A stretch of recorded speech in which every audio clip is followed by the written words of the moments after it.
सबसे पहले तो ये जो घटना है इससे पूरा देश इस समय सदमे में है। लगभग 300 जानें अब तक जो सरकारी जानकारी आ रही है कि जा चुकी हैं। एक बड़ी रेल दुर्घटना है, बड़ा हादसा है।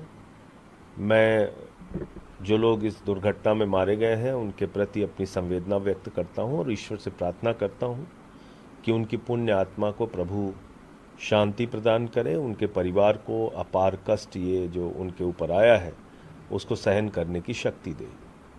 लेकिन दूसरा जो सबसे बड़ा मसला है वो रेलवे की सुरक्षा का है।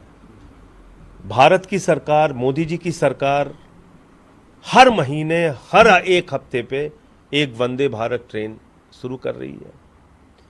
मोदी जी खुद एक स्टेशन मास्टर की तरह जाते हैं, वो हरी झंडी दिखाते हैं, ट्रेन शुरू करते हैं। लेकिन रेलवे की सुरक्षा का क्या होगा? ट्रेन, आप हाई स्पीड ट्रेन चला रहे हैं, जिस ट्रैक की क्षमता 100 किलोमीटर प्रति घंटा चलने की है, उस ट्रैक पर अगर 150 किलोमीटर प्रति घंटा की ट्रेन आप चलाएंगे तो निश्चित रूप से ट्रैक कमजोर होगा। निश्चित रूप से आप दुर्घटनाओं को आमंत्रण दे रहे हैं। तो क्या आपने ट्रैक्स को अपग्रेड किया? क्या आपने ट्रैक्स को इस लायक बनाया कि उस पर हाई स्पीड ट्रेन चल सके? नहीं बनाया। दूसरी बात जो सबसे बड़ा निकल कर आ रहा है और जिसके लिए खुद रेल मंत्री जी श्रेय ले रहे थे, भारत की सरकार श्रेय ले रही थी कि हम एक कवच का सिस्टम ऐसा लाएंगे जिसमें कि anti collision device, anti collision system होगा। ट्रेन अगर एक ट्रैक पे चल रही होगी और उनके टकराने की कोई संभावना होगी तो ये पहले पता चल जाएगा। और मैं समझता हूं कि अगर ऐसा होता तो आज एक पूरे देश के अंदर सुरक्षा की दृष्टि से हम लोग पूरी तरीके से आश्वस्त रहते कि भाई कोई ऐसी रेल दुर्घटना नहीं हो सकी। या तो 3 ट्रेनें टकराई, 2 ट्रेन आपस में टकराती है, तीसरी ट्रेन आ रही है वो भी टकरा जाती है। इसका मतलब कि आपने रेलवे की सुरक्षा के साथ खिलवाड़ किया है। श्रेय लेने के लिए हर हफ्ते नई ट्रेन तो आप चालू कर रहे हैं, लेकिन हाई स्पीड ट्रेन चला के ट्रैक्स को कमजोर किया जा रहा है, उसके मेंटेनेंस के ऊपर कोई ध्यान नहीं दिया जा रहा है, रेलवे की सुरक्षा के ऊपर कोई ध्यान नहीं दिया जा रहा है, इंफ्रास्ट्रक्चर के ऊपर कोई खर्च नहीं किया जा रहा है। तो ये कहीं ना कहीं जो दुर्घटना है ये कहीं ना कहीं सरकारी लापरवाही और मोदी सरकार की उदासीनता, संवेदनहीनता का भी एक प्रमुख कारण है।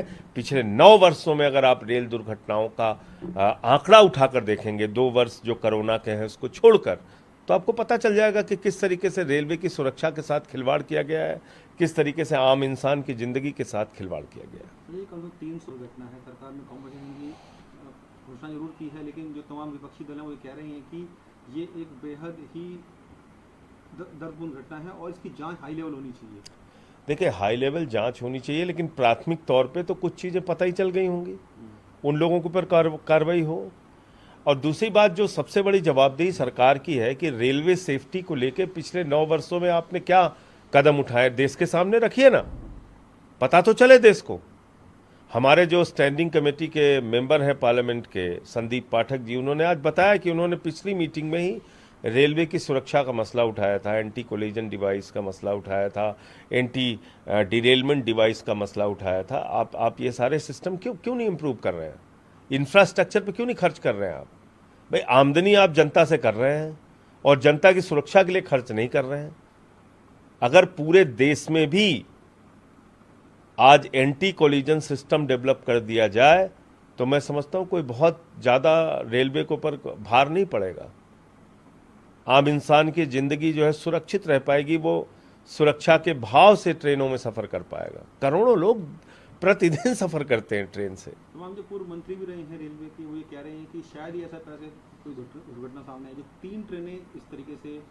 मैं वही बात कह रहा हूं कि भाई, 2 ट्रेन आपस में लड़ी तो क्या इतना भी समय नहीं था कि तीसरी ट्रेन को आगाह किया जा सके, रोका जा सके, उसको सिग्नल दिया जा सके? क्या इतना भी वक्त नहीं था? आप लोग का लापरवाही भी इसमें कुछ है? निश्चित रूप से जब जांच होगी तो बहुत सारे तथ्य सामने आएंगे, लेकिन अभी तो मैं सिर्फ इतना ही कह सकता हूं कि हाई स्पीड ट्रेन चलाने के लिए भारत की रेल पटरियां सक्षम है कि नहीं, उनकी क्षमता है कि नहीं, पहले इसका आकलन कर लीजिए। वरना ऐसी रेल दुर्घटनाओं को आप आमंत्रण दे रहे हैं, जानबूझकर आमंत्रण दे रहे हैं। रेलवे के ट्रैक्स को आप अपग्रेड नहीं कर रहे हैं, रेलवे के ट्रैक्स को आप अच्छा नहीं बना रहे हैं, बावजूद इसके आप उस पर सिर्फ अपनी वाहवाही लूटने के लिए वंदे भारत जैसी हाई स्पीड ट्रेन उसके ऊपर चला रहे हैं।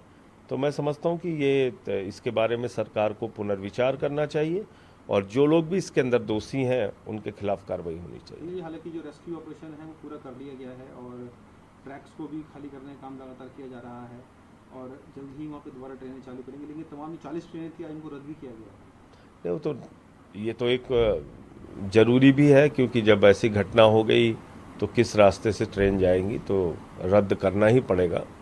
और मैं तो कहता हूँ कि ठीक ठाक सारे पुख्ता इंतजाम करके ही दोबारा शुरुआत की जाए। पीएम साहब ने एक हाई लेवल मीटिंग भी इसमें ली है, क्या आपको लगता है कि मीटिंग में चर्चाएं होंगी इसको लेकर कि क्या कारण रहे होंगे? देखिए, चर्चा बातचीत आप खूब कीजिए, परिणाम आप क्या दे रहे हैं ये महत्वपूर्ण है।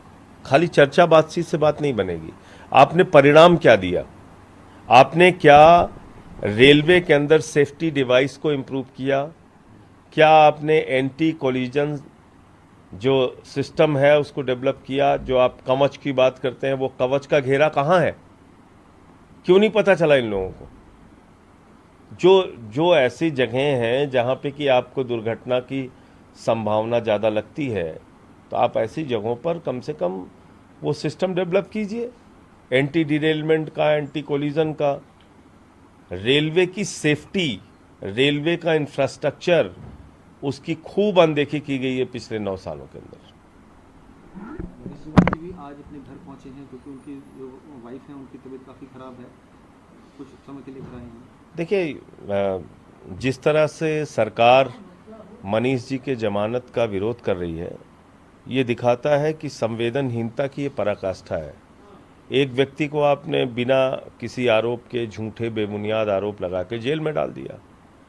अब ये नियम है कि किसी के परिवार में अगर कोई बीमार है तो उसको उस आधार पर जमानत मिलती है, इंटरिम बेल मिलती है।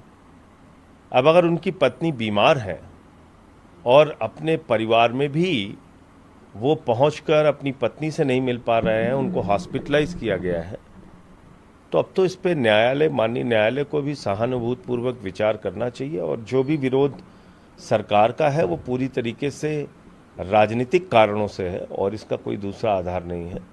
जो सरकारी वकील केंद्र सरकार के जो विरोध कर रहे हैं, उसके पीछे का कारण तो यही है कि उनको कुल मिलाकर मनीष सिसोदिया को जेल में रखना है, उनको प्रताड़ित करना है, उनके परिवार को परेशानियों में डालना है, इसके अलावा कोई दूसरा